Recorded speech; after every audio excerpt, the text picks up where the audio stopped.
Hi, Lori Darley here, and today I'd like to have some real talk about the events of the past several weeks. And particularly being a resident of Dallas, I am extremely aware of the emotional environment in which we are living.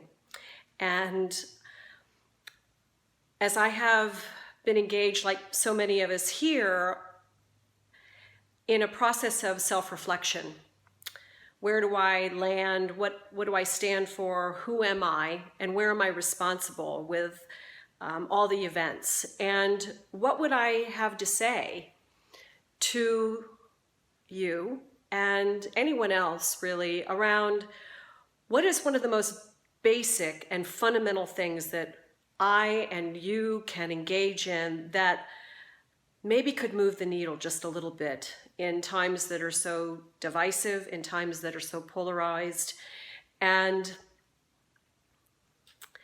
it struck me that one skill that is, I'll say, foundational in every leader's, especially a conscious leader's toolbox, is the emotional skill of empathy.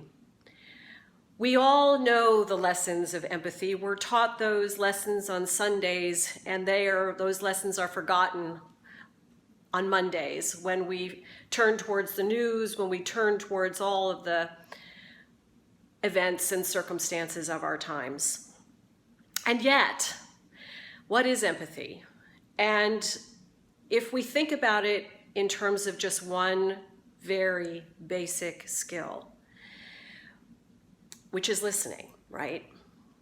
And we've often heard empathy is our ability to walk in the shoes of another person who may not share our point of view.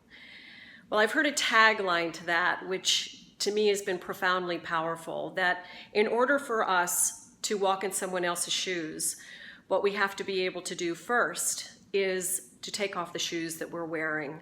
So if the shoes represent our own points of view, our own closely held beliefs, what are my beliefs that are in the way of being able to listen wholeheartedly to an opposing point of view?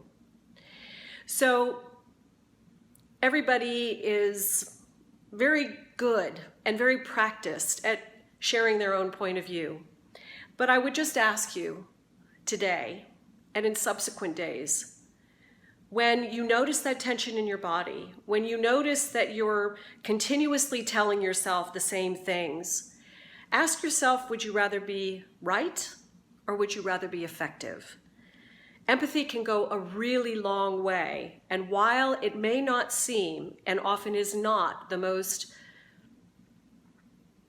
natural way of being, I really, really recommend it. I wish you all the best. With love.